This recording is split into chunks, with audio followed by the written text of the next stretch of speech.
नमस्कार। आज ना हम एक बड़ी ही दिलचस्प और कह सकते हैं एक रहस्यमयी पहेली को सुलझाने वाले हैं।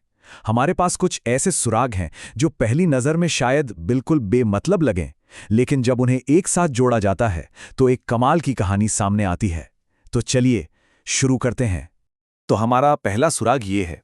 बस कुछ शब्द हैं जो बार बार दोहराए जा रहे हैं, हीट और बीच बीच में हे। अब अपने आप में इसका क्या मतलब हो सकता है? मतलब क्या लग रहा है, किसी गाने का हिस्सा है या कोई सीक्रेट कोड? फिलहाल तो ये एक पहेली ही है। और अब आता है दूसरा सुराग। ये है एक YouTube वीडियो का पूरा टाइटल।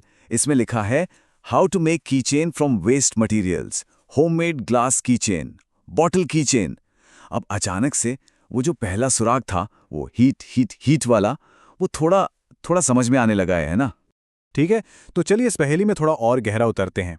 देखिए, जब हम इन दोनों जानकारियों को, मतलब उस अजीब से ट्रांसक्रिप्ट को और इस DIY वीडियो के टाइटल को एक साथ रखते हैं, तो एक कहानी उभरनी शुरू हो जाती है।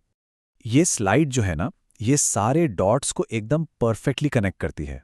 एक तरफ हमारे पास हैं वो चीज़ें जो हमें वीडियो के टाइटल से मिली, मतलब हमारा मटीरियल क्या क्या है, वेस्ट मटीरियल, कांच, बोतल और कीचेन। और दूसरी तरफ है सिर्फ एक क्रिया, एक एक्शन जो हमें उस ट्रांसक्रिप्ट से मिला, हीट यानी गर्मी। तो अब इन सुरागों को मिलाकर हम उस पूरे क्रिएटिव प्रोसेस का अंदाजा लगा सकते हैं जो इस सोर्स में छिपा हुआ है। और मजे की बात यह है कि इसके लिए हमें वीडियो देखने की जरूरत भी नहीं पड़ी। और यहाँ देखिए पूरी प्रक्रिया कितनी साफ नजर आ रही है। हम एक बेकार बोतल से शुरू करते हैं, उस पे बार बार हीट यानी गर्मी का इस्तेमाल करते हैं, और आखिर में हमें मिलता है एक सुंदर सा कीचेन। यहाँ हीट ही वो जादुई चीज है जो एक कचरे को एक काम की चीज में बदल रही है।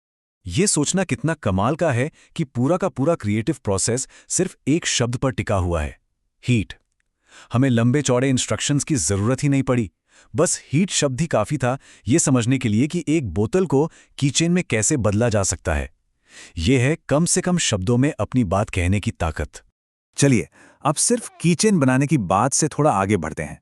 देखते हैं कि ये पूरी पहेली हमें क्रिएटिविटी और कम्युनिकेशन के बारे में एक बड़ा और ज़रूरी सबक कैसे सिखाती है। ये मामला सिर्फ एक कीचेन से कहीं ज़्यादा बड़ा है। अच्छा, जिस प्रोसेस का हमने अभी अभी अंदाजा लगाया उसे असल में अपसाइक्लिंग कहा जाता है। मतलब बेकार चीज़ों को एक नया और बेहतर रूप देना। ये सोर्स अपने इतने सिंपल तरीके से इसी सस्टेनेबल क्रिएटिविटी का एक बेहतरीन उदाहरण है।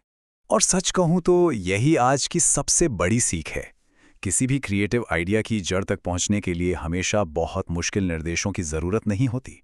कभी-कभी आपको बस एक मटेरियल चाहिए होता है और एक एक्शन, जैसे यहां था, एक बॉटल और गर्मी। बस इतने से ही एक नए और खूबसूरत आइडिया का जन्म हो गया। तो आज की ये बातचीत एक सवाल पे छोड़ते हैं। जरा सोचिए, किसी आइडिया को जगाने के लिए, किसी के मन में एक चिंगारी पैदा करने के लिए असल में कितनी डिटेल की जरूरत होती है? हो सकता है जितनी हम सोचते हैं उससे कहीं कम की। क्या पता असली रचनात्मकता इसी सादगी में ही छिपी हो।